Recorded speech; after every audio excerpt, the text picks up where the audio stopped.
in baba question number 2 to question number 3 and ball hitin question number 3 people pti ball ham ta al he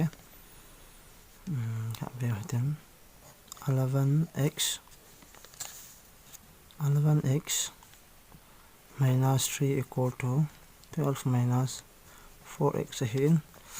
masada ke bangin la chi hin 11x to 4x khom sa de ka ti chuna cha chu solution 11x na si ding la pa ho transpose wala minus will become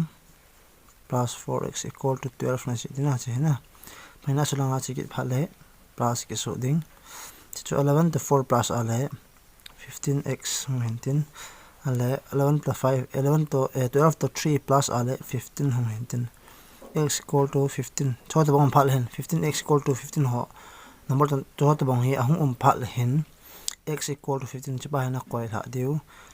into hi achu chipa hi noi langa chi de na imsan se pang ma 15 into 1 is 15 1 e tai bana hi dom khat na bol kit na tin number 4 na na bol tin x by 2 minus x by 3 equal to 1 cho da bang hi hum phal hen piti bol ham te yong hello men LCM na ding dan khati dan na ve tin cha hi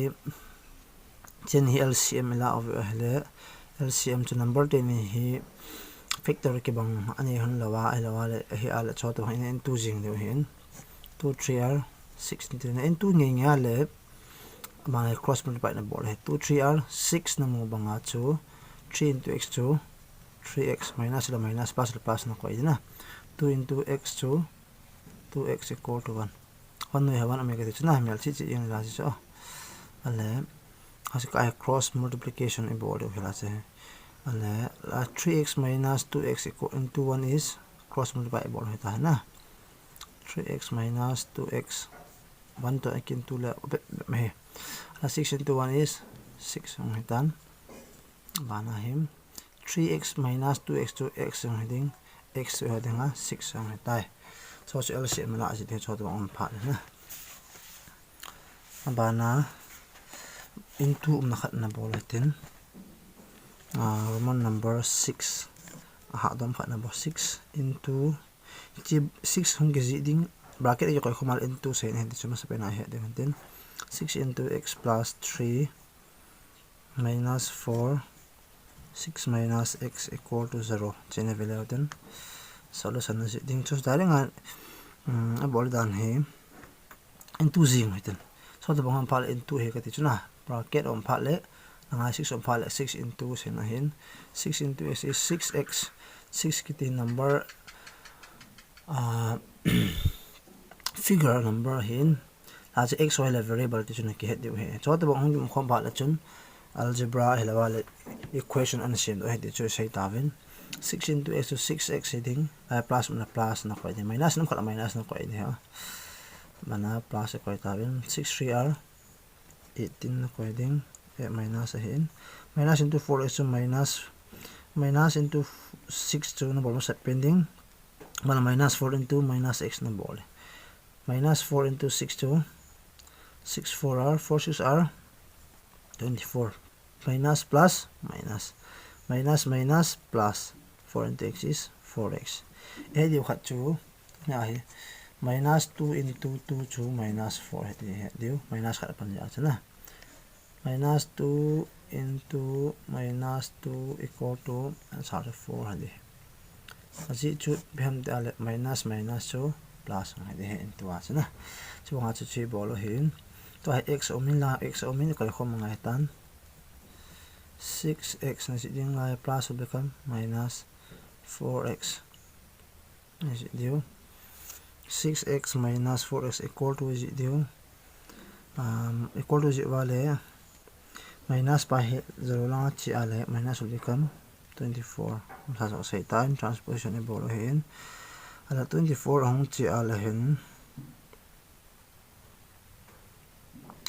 hilaya plus 18 pero so ahung do ala minus so kita na 18 24 line 18 hi number chi hi achu sa kana ko khoma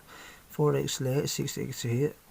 x variable ki bang nei han ja achu sa kana ko khoma hi 6 la 4 la do ala 2x plus 2x de hi chu plus to minus so plus sign lian zo chana plus la minus phala minus ding ka minus 2x ka mo sign ho chi ko di ham boi phale sign jena vet ka ji he plus 6 minus 4 plus len zo la plus to plus ji khel khangai lo he plus he jing na 34 la chu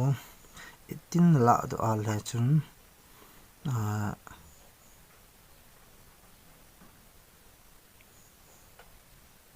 6x plus 4 equal to chila ka hi equal to kan hi sa in equal to lo hi ja chu che plus thim de na se khira ji in plus ni thim ding hi in ai ka hi 6 plus 4 chu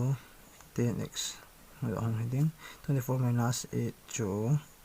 6 zo on heading here chai cho to bang pa le piti bol ham ta le x equal to 6 na si ding la in 2 hi a chu langa plus minus a chi lo ding anoi zo a chi de ka tin na la chi chu 6 by 10 chu even number chi kat the hi a chu 2 3 r 6 2 5 r then 3 by 5 chu ai ta x is equal to 3 by 5 na amana hi left hand side question roman number 10 bulletin left hand side chi right hand side hin